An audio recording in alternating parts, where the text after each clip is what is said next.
네, 북한이 어제 역대 가장 큰 규모의 핵실험을 감행했습니다. 사실상 국제사회가 경고해온 레드라인을 밟거나 근접한 것으로 한반도 정세가 그야말로 시계제로의 상황으로 치닫고 있다는 우려가 나오고 있습니다. 팽재용 기자입니다. 일요일 날 12시 29분, 북한 함경북도 길쭉은 풍계리에서 강력한 인공지진파가 감지됐습니다. 군 당국은 지진파 등을 분석해 북한이 핵실험을 한 것으로 봤고, 북한 관영 조선중앙TV는 중대 보도 형식으로 핵실험을 확인했습니다. 이번 핵실험은 2006년 이후 진행된 6번의 핵실험 중 가장 큰 규모입니다. 인공지진 규모로 봐도 지난 5차 핵실험에 비해 위력이 대폭 늘어난 것으로 평가됩니다. 특히 북한은 이번 핵실험을 대륙간 탄도미사일 장착용 수소폭탄 실험이라고 밝힌 데 대해 군과 정보당국이 진위 파악에 착수했습니다. 군 당국은 인공지진파 감지 직후 전국 대북 감시와 경계태세를 격상시켰고 강력한 대북 경고 성명도 발표했습니다. 북한이 한반도 평화와 군사적 긴장 완화를 위한 우리 정부 제안을 무시한 채 ICBM급 탄도미사일과 더욱 위력이 강해진 핵실험 도발을 감행한 데 대해 엄중히 규탄한다. 특히 한미는 가장 빠른 시간 내에 군사적 대응 방안을 준비해 시행하기로 합의했습니다. 북한이 국제사회가 레드라인으로 경고해온 핵실험 카드를 기어코 사용함에 따라 한반도 정세는 그야말로 한 치 앞을 내다볼 수 없는 상태로 치달을 수 있다는 우려가 나옵니다. 북한의 핵실험은 문재인 정부 출범 후 처음이자 10번째 주요 군사도발로 현 정부의 대북 정책도 본격적인 시험대에 올랐다는 평가가 나오고 있습니다. 연합뉴스TV 팽재용입니다. 네, 청와대도 북한의 핵실험 도발에 긴박하게 움직였습니다. 문재인 대통령은 북한의 6차 핵실험 징후가 포착되자 곧바로 국가안전보장회의 전체 회의를 소집했는데요. 문 대통령은 최고 수준의 응징 방안을 강구할 것을 지시했습니다. 보도에 고일환 기자입니다. 북한의 6차 핵실험 직후 문재인 대통령이 국가안전보장회의 NSC 전체 회의를 소집했습니다. 취임 후 4번째로 NSC 전체 회의를 주재한 문 대통령은 강력한 목소리로 북한을 규탄했습니다. 북한은 오늘 또다시 6차 핵실험을 감행하였습니다. 이번 도발은 유엔 안보리 결의들의 명백한 위반일 뿐만 아니라 국제 평화와 안전에 대한 매우 심각한 도전으로서 강력히 규탄합니다. 참으로 실망스럽고 분노하지 않을 수 없습니다. 약 1시간 반 진행된 이 회의에서 문 대통령은 최고 수준의 응징 방안을 강구할 것을 지시했습니다. 이에 따라 우리 정부는 국제사회와 함께 북한을 완전하게 고립시키기로 했습니다. 북한이 핵 미사일 계획을 완전하고 검증 가능하며 비가역적인 방법으로 포기하도록 북한을 완전히 고립시키기 위한 유엔 안보리 제재 결의 추진 등 모든 외교적 방법을 강구해 나가기로 하였습니다. 또한 청와대는 무력 시위도 준비키로 했습니다.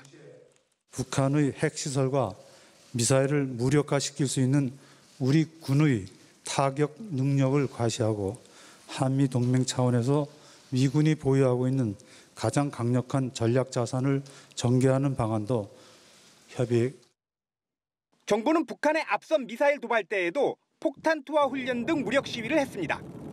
한편 정의용 국가안보실장은 허버트 맥메스터 미국 백악관 안보보좌관과 2차례에 걸쳐 긴급히 통화했습니다. 문재인 대통령도 빠른 시일 내 도널드 트럼프 미국 대통령과 통화해 공조 방안을 논의할 방침입니다. 연합뉴스TV 고일환입니다.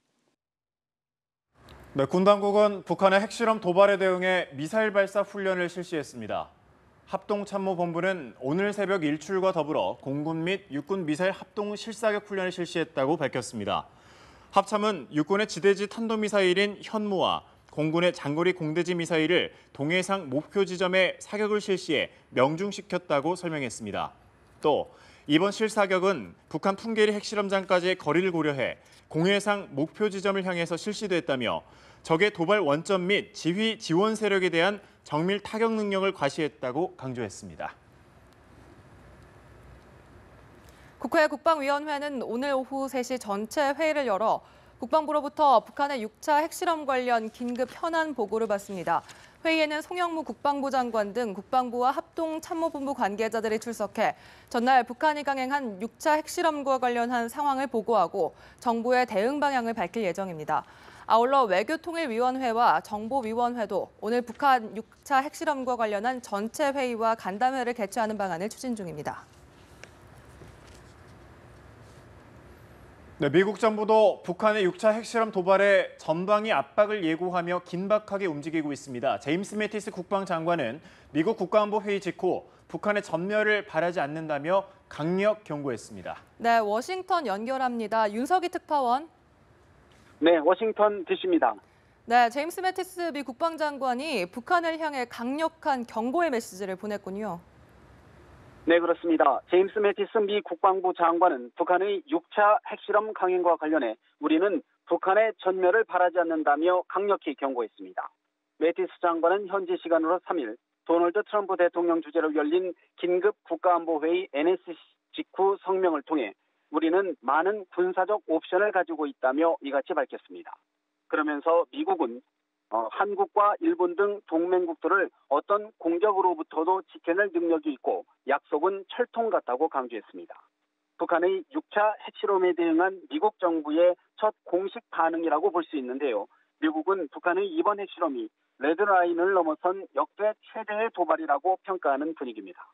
트럼프 대통령은 현지 시간으로 3일 오전 6시 반쯤 올린 자신의 트위터에서 북한이 중요한 핵실험을 했다며 북한의 말과 행동은 여전히 미국에 적대적이고 위험하다고 지탄했습니다. 또 중국에 대해서 미국을 도우려 하고 있지만 거의 성과가 없이 중국에 큰 위협과 당혹감을 안겼다고 지적했습니다. 특히 한국의 대북 정책에 대해 대북 유화적 발언이 효과가 없을 것이라는 것을 깨닫고 있다고 지적했습니다. 네, 또 트럼프 대통령은 북한의 경제를 모두 봉쇄하는 세컨더리 보이콧 가능성을 시사했군요. 네, 그렇습니다. 도널드 트럼프 대통령은 자신의 트위터에 미국은 다른 옵션에 더해 북한과 거래하는 어떤 나라와도 모든 무역을 중단하는 방안을 고려 중이라고 밝혔습니다. 트럼프 대통령이 불법적인 거래는 물론 북한과의 합법적 거래까지 제재하는 세컨더리 보이콧을 예고한 것은 처음입니다. 앞서 스티브 무누신 미 재무장관도 폭스뉴스에 출연해 북한과의 경제적 단절을 위한 포괄적인 제재 방안을 대통령에게 전달하겠다고 밝혔는데요. 최후의 비군사적 카드로 여겨지는 세컨더리 보이콧을 실제 발동할 경우 그 파장은 가늠하기 힘들어 보입니다. 북한 대외 교육의 90%를 차지하는 중국을 직접 제재하게 되면서 미중 관계가 신냉전 양상으로 치달을 수 있기 때문입니다. 일각에서는 원유 공급 중단 등 중국의 대북 추가 제재를 강하게 압박하려는 의도일 수 있다는 해석도 나옵니다.